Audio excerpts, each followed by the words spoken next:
The Galactic Council chamber smelled faintly of ozone and arrogance. Columns of cold, marble-like stone, carved from worlds conquered centuries before, loomed above the gathered lords and governors.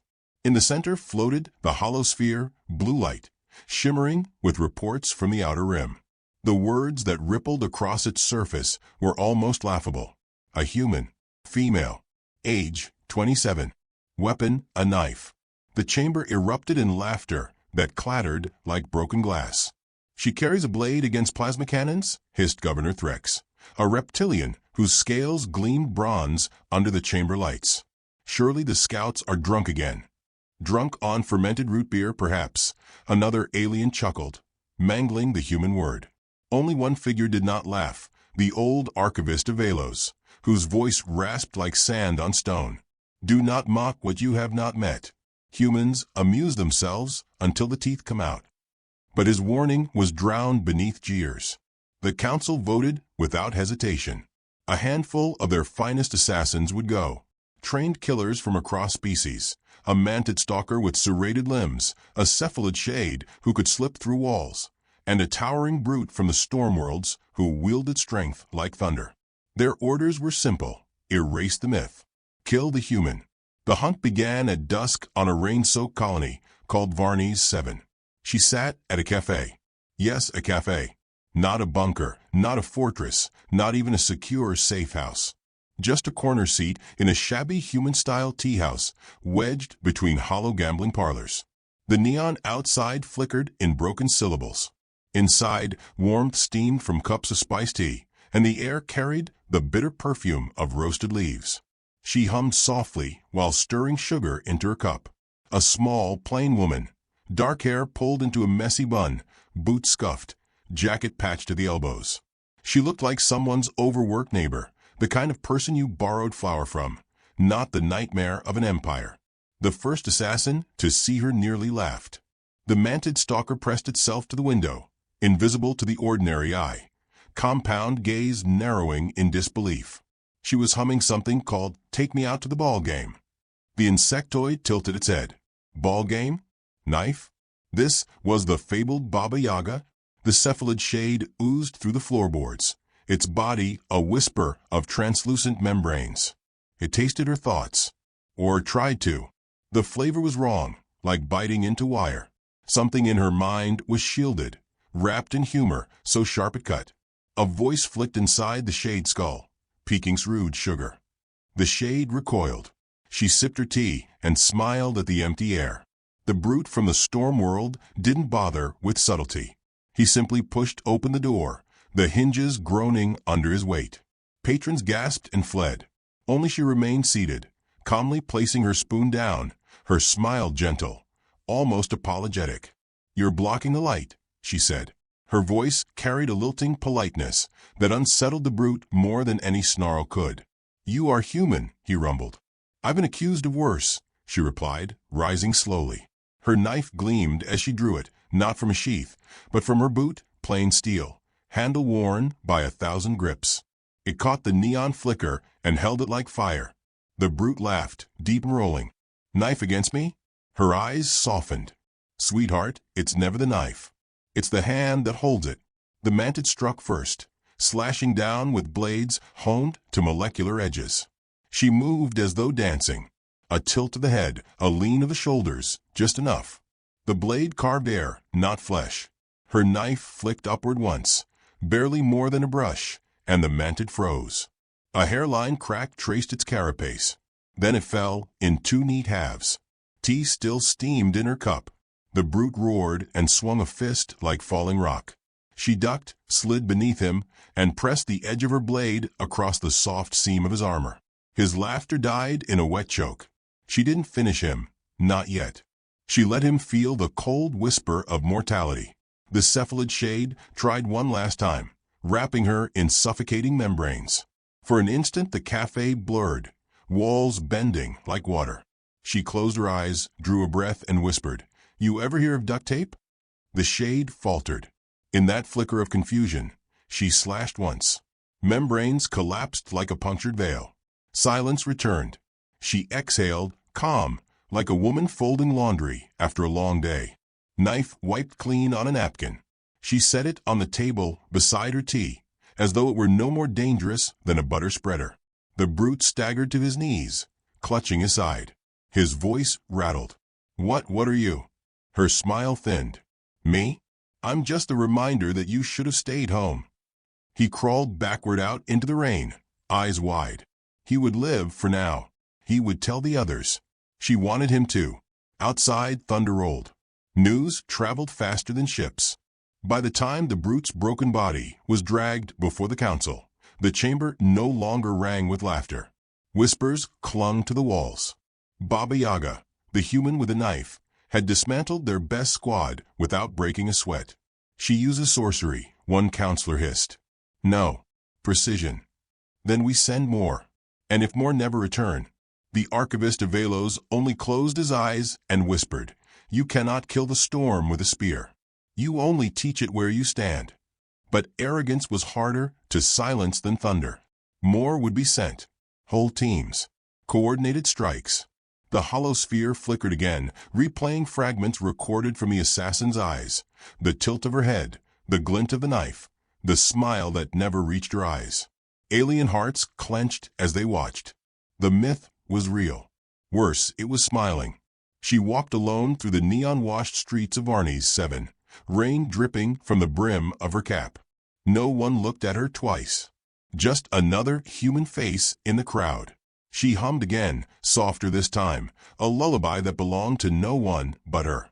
Beneath the tune, her thoughts were knives. The assassins had been sloppy, too loud, too arrogant. They hadn't understood yet that humanity played for keeps. Every move they made, she recorded, not on datapads, but in memory, in the muscle learning of a predator sharpening her craft. Her knife rested at her side, sheathed once more in the boot. A simple tool, plain steel. The kind of blade a grandmother might have used to chop onions. That was the joke of it all. Empires bled from the simplest cuts. She paused under a flickering sign and looked up at the black stretch of sky. Somewhere out there, more were coming. Dozens, maybe hundreds. The Empire thought it was hunting her. She smiled faintly. No, she was drawing them in. The brute woke screaming in his sleep, long after he had fled. His dreams replayed the soft hum of a human song, the flash of a knife, the look in her eyes. Not rage, not cruelty, just inevitability. He reported this to the council, voice trembling. She let me live. She wanted me to live. The chamber was silent. "Why?" asked the reptilian governor. The brute swallowed. "So I could tell you she's waiting." And in the silence that followed, the legend of Baba Yaga grew teeth. The Galactic Empire did not laugh this time. They hissed. They schemed. They voted again, their arrogance bleeding into panic. The council agreed that one squad's failure could be forgiven. 3 assassins? Perhaps they underestimated. But a myth could not be allowed to grow into a symbol. If whispers of Baba Yaga reached the fringes, if colonies began to believe that a single human with a knife could defy the empire, then control itself would rot. So they dispatched more. Not a trio this time, but a team assembled like a jewel of destruction. A dozen killers, each from a world that prided itself on fear. They arrived on Varnies, 7 beneath cover of storm, cloak ships slipping through atmosphere, their bodies wrapped in armor woven from blacklight alloys. The council promised them honor. Some believed. Some only feared returning empty-handed. At the cafe, she poured another cup of tea. It had become her ritual. Every morning, same seat, same chipped mug, same quiet hum. She had even taken to ordering pie, blueberry, though she complained loudly that it wasn't baked like her grandmother used to. No one in the cafe understood what she meant, but she didn't seem to care. She looked ordinary. That was what unnerved them most. From the shadows of the street, the assassins watched. The manted who had survived with half an arm reattached pointed her out with bitter fury. Others scoffed. She hums. She eats pie. She bleeds like anything. She carries a blade of primitive steel. They reassured themselves as predators do when doubt gnaws at the belly. But each time they repeated it, the words felt thinner. Inside, she raised her mug and whispered to herself, "Let's see what they've learned today." The first move came from above. A winged assassin, feathers dark as oil, dived through the roof with a screech that split glass. Talons reached for her throat. She leaned left, not hurried, not alarmed, just leaning. A mug tipped. Hot tea splashed across the assassin's eyes. The scream that followed was more bird than soldier. Her knife flashed once, a lazy arc, and the body dropped twitching at her feet. She sighed, brushing feathers from her jacket. "You owe me a new slice of pie," she told the trembling waiter, before stepping over the corpse. The second and third came in tandem, twin reptiles with plasma whips that cracked like lightning. They circled confident. She danced between them, every step an echo of some private rhythm. Her movements were playful, almost mocking, as though she were skipping rope with invisible children. The whip struck, carving scars into tables and walls. She never lost her smile. "You ever heard of jump rope?" she asked them mid-spin. "Oh, never mind, you wouldn't get it." One whip coiled near her boot. She stepped on it, twisted, pulled. The reptile staggered forward, and her knife slid beneath its ribs, exiting in a heartbeat. Its partner shrieked and lunged. She ducked, rolled, and carved across its throat, so cleanly that the body hesitated before understanding it was dead. Patrons fled screaming. The cafe emptied in chaos, but she remained calm, tucking stray hair behind her ear. The remaining assassins regrouped outside. "She toys with us. She mocks us. She is only one. No, she is the storm in flesh." The cephalid shade reappeared, its membranes trembling with unease. It had felt her mind once, tasted the sharp humor that masked something darker. Still, it tried again, sending ripples of psychic pressure through the street. Illusions shimmered, warping space, dragging screams from memory. For a moment, it seemed to work.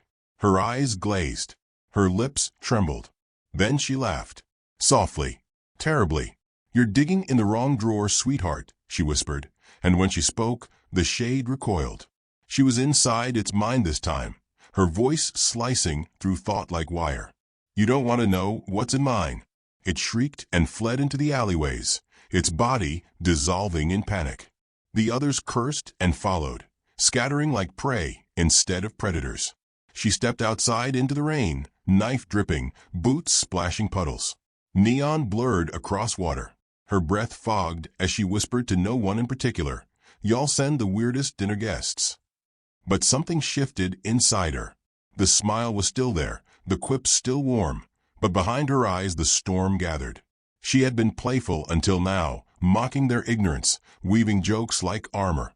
Yet the more they sent, the more serious she became. It was not enough to survive. It was time to teach them fear. The assassins regrouped in the ruins of a warehouse. Their voices clashed, angry, desperate. "She is not human.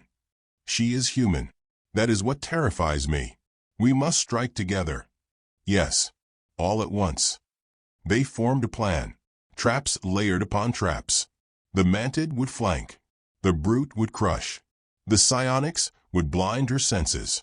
Even the cephalid shade, trembling, agreed to try again. 12 predators circling one fragile body.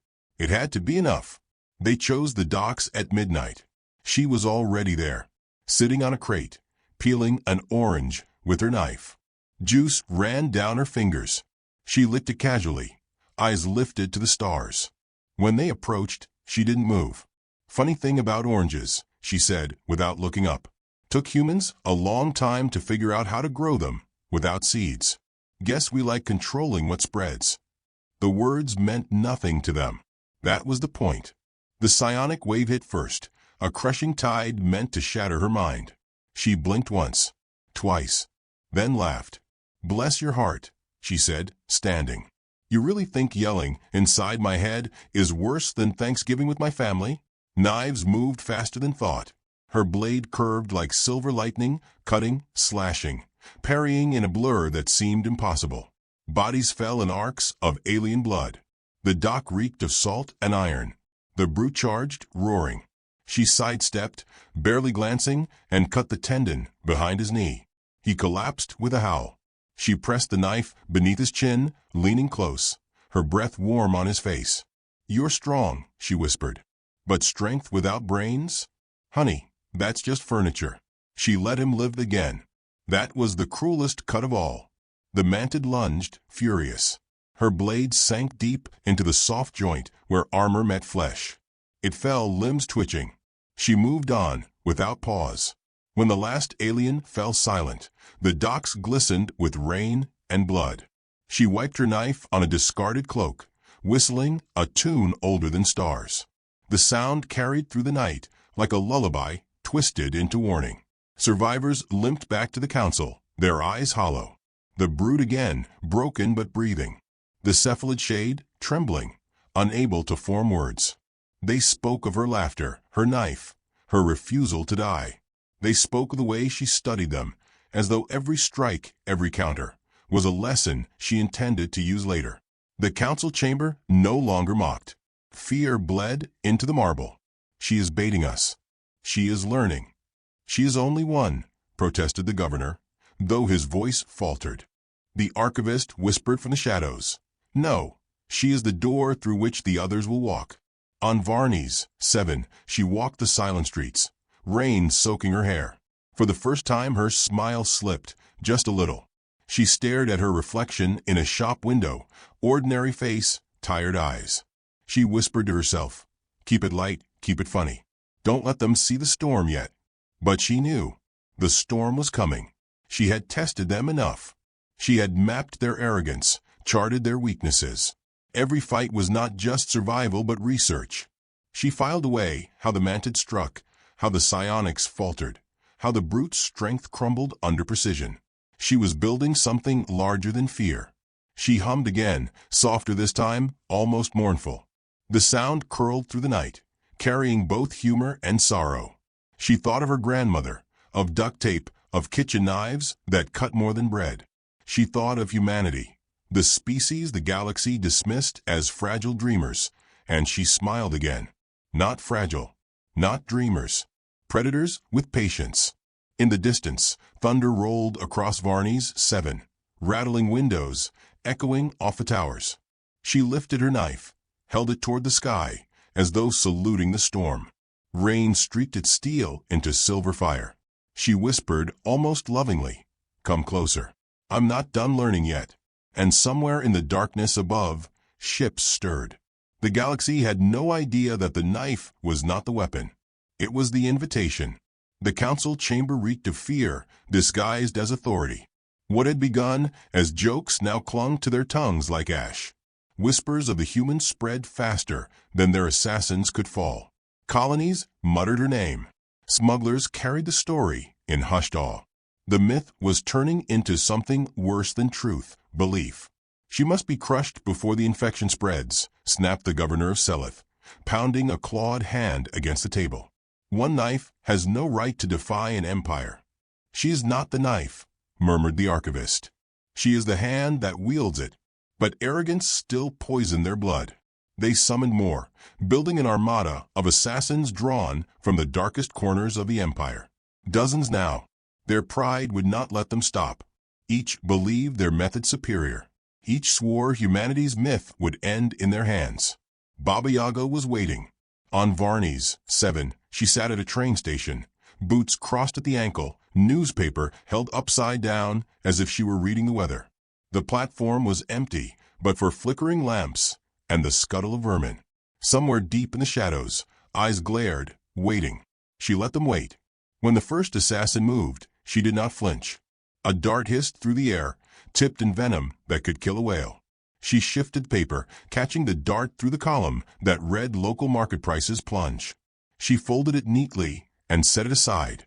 You kids and your toys, she sighed. They came in waves this time. Shadows leaping, claws flashing, energy blades screaming. She ducked, parried, spun. Her knife sang in arcs of silver, but always precise, never wasteful. Each cut mapped them further, her mind cataloging speed, angle, hesitation. The knife was only a pen, their bodies the parchment. She wrote their deaths as notes for later. Blood slit the tiles, hot steam rising in the cold night. She hummed a lullaby again, unhurried even as bodies dropped around her. When silence finally returned, only one assassin remained, a trembling psionic who had not dared strike. She approached him slowly, knife low at her side, her voice warm as a sister's. "You're still breathing. That's rare tonight." He stammered. Why let me live?" Her smile softened, almost tender. "Because you'll tell them. You'll tell them I'm learning." He fled. She let him. In the council chamber, fear finally cracked pride. Reports piled high, squads slaughtered, bodies torn, whispers spreading. And yet, survivors always returned, carrying tales heavy with terror. Too many coincidences. Too many survivors. "She wants them to live," hissed a counselor. "But why?" "To spread her legend," the archivist whispered, "and to make you predictable. She is pulling the strings while you think you hunt her." The chamber fell silent. For the first time, the possibility clawed at them. They were not chasing a myth. They were being herded. On Varney 7, she cleaned her knife by lamplight in a narrow flat above the cafe. The blade gleamed, simple steel polished with cloth. Her reflection in it was tired, almost fragile. She whispered to herself, "Keep smiling. They expect rage. They don't know what patience looks like." She pinned notes to the wall. Sketches of assassins, arrows marking weaknesses, comments scrawled in crooked handwriting. One note read, "Brutes fear silence." Another, "Mantids overcommit. Always left side first." She was cataloging the empire itself, one corpse at a time. A knock came at the door. Not the heavy slam of soldiers, but 3 polite taps. She frowned, slid her knife back into her boot, and opened the door. An old man stood there, his hair white, his eyes clear. He looked human, but she knew better. The set of his jaw was too symmetrical. The way he stood, perfectly balanced, betrayed training beyond her own. "You're early," she said. "You knew I'd come?" "Sweetheart, I've been expecting you since the first idiot walked into my cafe." He smiled faintly. "Do you know why they call you Baba Yaga? Because scary bedtime stories sell better than truth." "No. Because you're the test. The Empire doesn't understand humans, so it sends you knives to measure theirs against yours. And each time, you let one live." She tilted her head, smile fading just a little. "Careful. You're almost catching up." He studied her, then whispered, "You're not just fighting. You're baiting them." Her silence was answer enough. The next strike came larger still. Dozens, not merely assassins but war scholars, strategists, hunters from across systems. They cornered her in an abandoned cathedral, its glass shattered, moonlight painting broken mosaics on the floor. She did not run. She stood in the center aisle, knife at her side, humming as though in prayer. They attacked in coordinated fury, a dozen species moving as one. Blades slashed, psionics screamed, claws raked. The cathedral rang with chaos. Yet she smiled, weaving between strikes, every motion precise. She wasn't merely killing. She was guiding them, step by step, into positions she had chosen long before. A column cracked. A wall groaned. With every movement, she herded them into collapse. And when the final blow came, a brute's fist slamming into stone, the cathedral fell. Dust swallowed screams. Bodies were buried in rubble. Only she stepped out, brushing ash from her shoulders. In the silence she whispered, "Thank you for the data." By now, her legend was uncontrollable. Whispers spread across colonies, across ships, across worlds. The human with a knife who laughed at death. The Empire tried to choke the rumors, but belief leaked through cracks like smoke. Assassins deserted. Hunters refused contracts. Fear became its own contagion. And still she smiled. At night, alone in her flat, she looked into the mirror and let the mask slip. Her eyes were tired, hollow. Her voice, when she spoke aloud, was not for aliens but for herself. "They still don't see it. They think it's about me. They don't realize I'm just a flare." She traced her fingers over a map pinned to the wall. Circles drawn around outposts, lines marking shipping routes. Not random, not chaos. A pattern only she knew. She whispered, "They're falling into it. One knife leads to one empire bleeding." The council finally broke. "We must send everything," one roared. "A fleet, an army. End her once and for all." Another shouted, "And if she wants that? If every step we've taken is her design?" The archivist rose slowly, his voice cold as frost. It is too late. You are already inside her trap. And worse, you do not see the larger one behind her. The chamber erupted in shouts, but none louder than the silence of realization. The myth was no longer a story told in shadows. It was the empire itself unraveling, thread by thread. She sat again in her cafe seat, tea steaming, pie half-eaten. Rain tapped the window. She hummed, soft, steady, calm. On her boot, the knife gleamed. The waiter, braver now after weeks of chaos, asked timidly, "Miss, are you not afraid?" She smiled at him, kind, almost human. "Afraid? Honey, I'm terrified. That's why I'm careful. And that's why they should be afraid too. Because humans don't fight fair." The waiter frowned, not understanding. She patted his hand, gently. Somewhere above, hidden ships gathered. Armadas stretched across the sky, preparing for one final strike. The Empire thought it had cornered a lone assassin. But she had been waiting for this moment. Every cut, every quip, every survivor had been herded to this point. Her knife had not only slain bodies, it had carved a pattern across the galaxy. And tonight, the last piece was falling into place. She lifted her cup in a mock toast to the storm above. "Welcome to my kitchen, darlings. Dinner's about ready." In the darkness of the council chamber, a courier burst through the doors, face pale. Reports from the rim, entire garrisons collapsing. Sabotage, explosions, riots. It's coordinated. The counselors froze. Coordinated by whom? The courier swallowed. By humans. And in that silence, the archivist whispered, the knife was never the weapon. It was the distraction. The trap has always been larger. Back in her flat, she traced a final line on her map, connecting the last circle. Her smile faded. Her hand trembled. For a moment, the mask cracked. She whispered to herself, "I'm sorry for what comes next." Her knife rested on the table. Just steel. Just simple. But the galaxy would remember it as the first spark that lit humanity's war. The lights flickered. A low rumble shook the ground. From orbit, fleets descended. She looked up, eyes calm, voice steady, whispering a single phrase meant for ears far beyond the room. Now.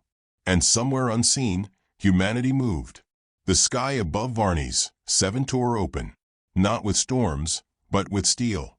Armadas of the Empire descended, black hulls blotting out starlight, their engines shaking the atmosphere until windows burst in their frames. The city below cowered as assassins poured into streets, rooftops, alleys, an ocean of predators, united at last with a single purpose. Crush the myth. Break the human. Erase the knife. And there she was. Baba Yaga stood on the rain-slick roof of a derelict theater, boots planted on cracked stone, her jacket dark with water.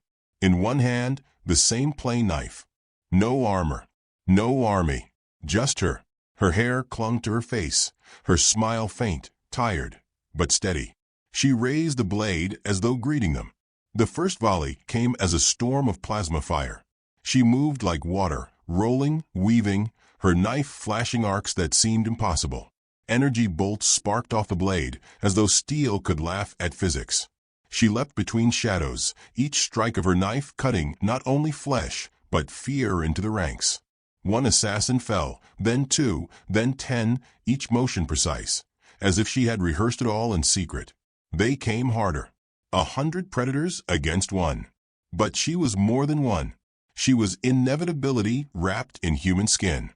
She quipped even as she carved through them. Y'all ever hear the phrase, "Don't bring claws to a knife fight"? No. Well, congratulations, you're the punchline. Blood streaked the rooftop. Alien screams echoed against towers. Yet beneath her humor, there was no joy, only focus, a storm of calculation flickering in her eyes. She was reading them, guiding them, shaping them into the positions she had planned months before. A brute lunged, massive fist swinging. She slid beneath him, slashing tendons, whispering in his ear as he fell, "Furniture, honey. You're still just furniture." Another squad of psionics encircled her, their minds pressing inward, walls of thought crushing. Her knees buckled, blood seeping from her nose. She laughed through it, shaking her head. You think voices in my skull scare me? Try holiday dinners back on Earth. Then she hurled her knife. It spun once, twice, burying itself in the skull of their leader. The psychic net collapsed. She yanked the blade free before it hit the ground. Assassins faltered. For every one she felled, 3 more replaced them. Yet their movements grew ragged, desperate. She was cutting their morale as surely as their flesh. Each smirk, each soft quip, each calculated mercy was a wound deeper than steel. Survivors ran, whispering back into shadows, carrying terror like wildfire. Above, the Empire's commanders watched, silent. Their greatest hunters were dying by the hundreds to a woman with a kitchen knife. Pride cracked into horror. Still, they pressed more forward. She staggered once, blood dripping from a slash along her arm. For the first time, her smile faltered. She pressed her palm to the wound, glanced skyward, and whispered, "Almost there." The battle raged into the night. The city burned, towers collapsing, streets split open. Still she fought, tireless, her body a blur of motion. Yet her eyes betrayed something else, not rage, not desperation, but patience. She wasn't trying to win this fight. She was waiting. And then it came. The sky shimmered, not with Empire ships, but with shadows vast as continents. Human vessels slipped from cloak, hundreds of them, their hulls scarred, crude, ugly compared to the Empire's sleek designs. But their guns gleamed. Their engines roared. They had been there the whole time, hidden, watching. Empire fleets faltered in shock. Commanders shouted, scrambled, cursed. But the trap had already closed. She raised her knife toward the heavens and whispered one word. Now. The night erupted. Human warships unleashed firestorms that ripped through the Empire armadas. Missiles shrieked, railguns tore hulls apart, EMP blasts shredded shields. From the ground, civilians watched in awe as the sky turned to fire, as if stars themselves had fallen. Assassins froze mid-charge. Some dropped their weapons. Some ran. Others fought harder, but their hearts had already broken. The myth had birthed an army. The knife was never the weapon, it was the beacon.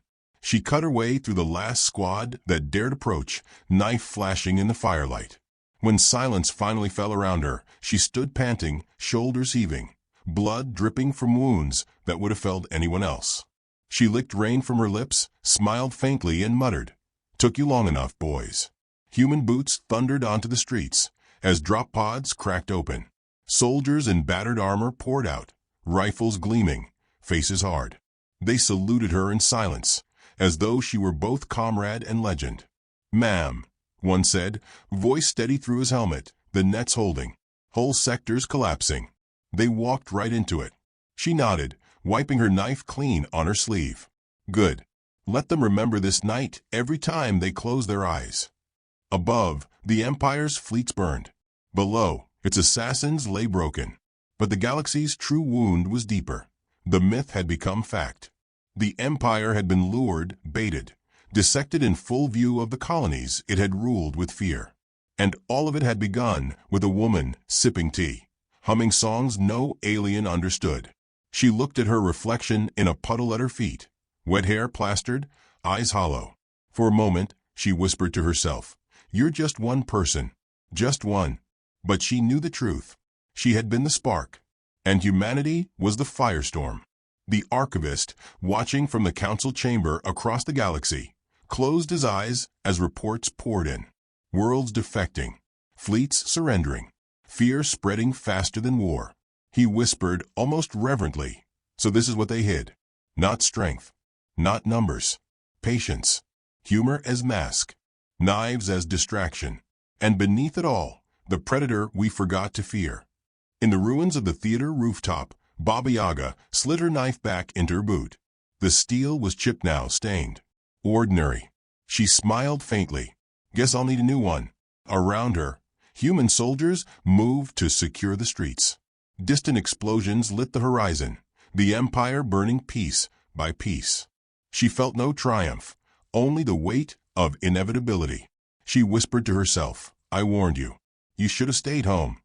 Lightning flashed across the clouds, illuminating her silhouette, small, fragile, soaked to the bone. And yet, to the galaxy, she was terror incarnate. The last surviving assassin crawled from rubble, trembling. His body broken, his eyes wide. She crouched beside him, her tone gentle. Go on. Run. Tell them what you saw. Tell them it wasn't the knife. He shivered. What was it? Her smile faded into something colder. It was humanity. And we're done hiding. She stood, turning her back to him. The soldier staggered into the night, carrying her words like a curse. Above, human ships spread across the stars like a second dawn. The Empire's night was ending, and in the quiet between thunder, as the world held its breath, Baba Yaga whispered to the storm itself, "This was just the beginning.